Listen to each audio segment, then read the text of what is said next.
poquito de estas noticias para darle pase a nuestro bloque médico. Qué importante seguir de cerca algunos problemas que no pueden pasar desapercibidos. Así que está con nosotros ya el doctor Luciano Poggi Garland. Él es especialista, él es cirujano general en enfermedades gastrointestinales y especialista en endoscopías. El tema de hoy es la hernia inguinal. Doctor, bienvenido. Buenos días, gracias por estar acá y poder hablar nuevamente de salud, que es lo que nos mueve a nosotros. ¿Qué es la hernia inguinal? Cuéntenos, doctor. La hernia inguinal es un problema súper común que realmente es poco atendido y poco diagnosticado, y es básicamente la protrusión o salida de algún contenido intraabdominal a través de algún defecto que podemos tener en la pared abdominal y principalmente en la zona inguinal.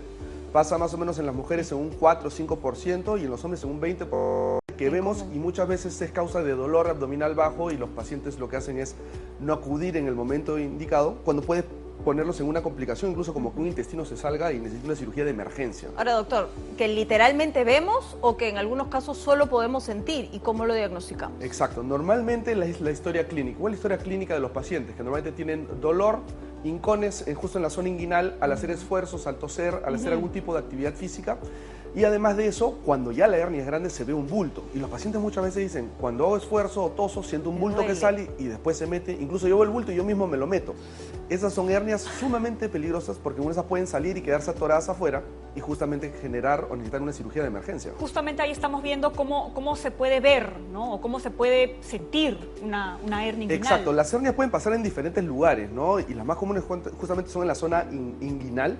Y acá podemos ver la representación de cómo la pared abdominal aquí tiene un defecto y sale el intestino y se puede quedar ahí atorado. Y esto es lo que se llama el defecto herniario o el proceso de una hernia, ¿no?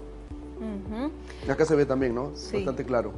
Ahora, ya dijimos de qué manera lo podemos sentir, cómo nos podemos dar cuenta, pero ¿cuál es la solución? ¿Qué tipo de cirugía? Una vez que hay estos síntomas, hay que ir donde el especialista. Se hace la historia clínica y los exámenes que se pueden pedir auxiliares son una ecografía o algún tipo de imágenes, incluso como tomografías o resonancias, sí, claro, en algunas hernias más puntuales.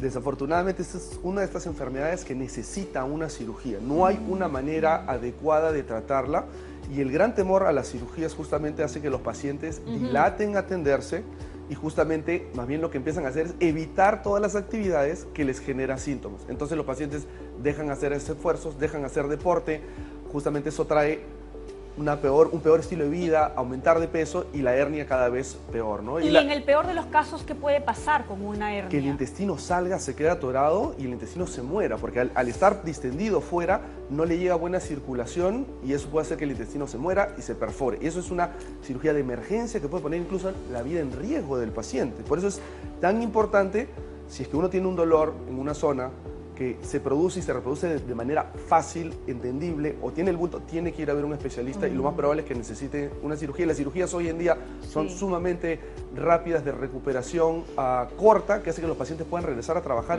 realmente en un pequeño plazo.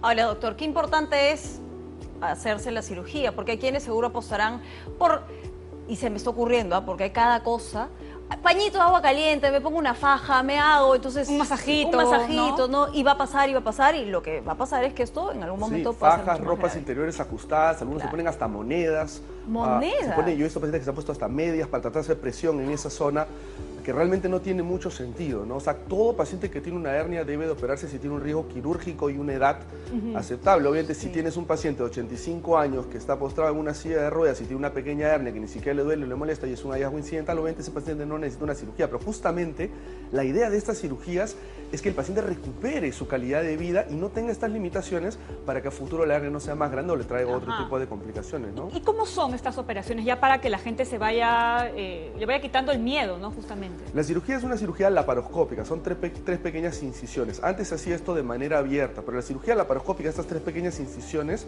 hace que el paciente se recupere sumamente rápido, tenga menos dolor y pueda regresar a trabajar mucho más pronto. La cirugía de dos lados demora más o menos 1 hora y de un lado unos 30-40 minutos, es bajo anestesia general y lo que se utiliza para arreglar este defecto es poner una malla, ahí como se ve.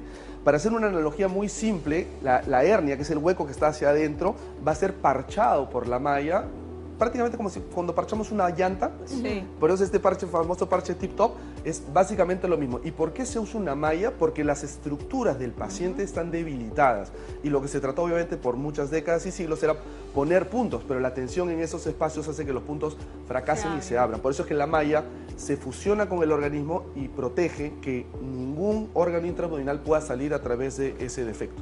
Ahora, ¿hecha la cirugía solucionó el problema o se corre el riesgo de que nuevamente salga? A pesar de nuestros esfuerzos, puede haber una recurrencia que puede ser del 2 al 3%. Esta malla a los 10 años puede fracturarse.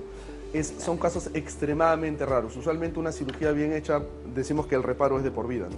¿Y qué cuidados hay que tener después de una operación? Buena pregunta, porque justamente el cuidado que el paciente tiene que tener después de la cirugía es más en relación a la herida del ombligo, no a la hernia inguinal, porque lo que nosotros queremos es que esa hernia inguinal ya no sea más una limitante. Entonces, normalmente al paciente lo que se le pide es una semana de descanso médico, puede regresar a trabajar a la semana, actividad de poco esfuerzo, o sea, no levantar más de 5 o 10 kilos por 2 o 3 semanas, y luego de eso a andar, porque justamente lo que queremos es que el paciente recupere su estilo y calidad de vida que ha sido limitado por el dolor y por el bulto que salía, ¿no? ¿Hay alguna condición, doctor, como la obesidad que pueda desencadenar las hernias? Es increíble, siempre terminamos hablando de esto, claro, ¿no? La obesidad es factor de riesgo absolutamente para todo y es factor de riesgo para tener hernias.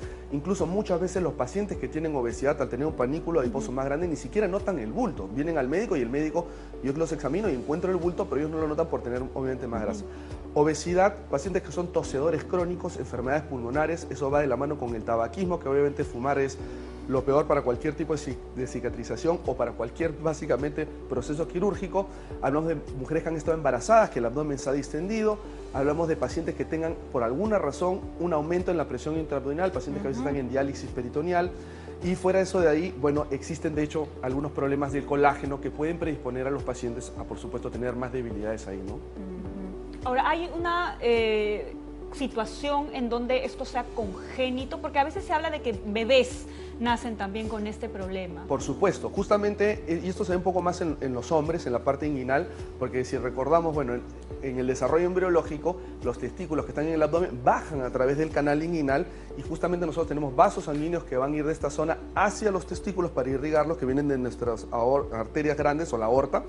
Y básicamente estos defectos no se cierran de manera adecuada y los niños pueden nacer con hernias inguinales. Obviamente lo vemos mucho más en prematuros, ¿no? Entonces niños que han nacido prematuros, por lo general tienen más incidencia de hernias inguinales y las hernias inguinales diagnosticadas usualmente pronto se recomienda la cirugía apenas el riesgo anestesiológico sea indicado. Y las cirugías hoy en día en los niños también son hechas de manera laparoscópica o con pequeñas incisiones, ¿no? También se pueden hacer las cirugías anteriores abiertas, pero un poco más versátil y por mejor recuperación, menor dolor, se hacen estas incisiones por laparoscopía. Bueno, la ciencia y la medicina han avanzado, doctor. Gracias por estar hoy con nosotros. Al doctor Luciano, ¿dónde lo encontramos?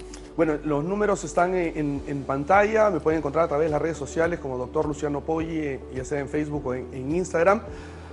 Principal consejo es, si tienen dolores, no esperen a tener síntomas graves, vayan a atenderse, vayan a, sobre todo, encontrar una solución a un problema, sobre todo si es que les limita la calidad de vida. Y quiero aprovechar de recordarles, como siempre hablamos de obesidad, y siempre hablamos de tratamientos de la obesidad, que el día miércoles a las 7:30 de la noche tenemos una charla abierta para pacientes para realmente saber si es que son candidatos a algún tipo de tratamiento de obesidad, especialmente estamos hablando del balón intragástrico, que hay tanta demanda justamente por este tipo de procedimientos, por las versatilidades que hemos conversado en otras ocasiones. Del que hemos hablado también aquí varias veces. Sí. Gracias nuevamente, doctor. Gracias a ustedes. Muy bien, son las 8:47, tenemos que irnos.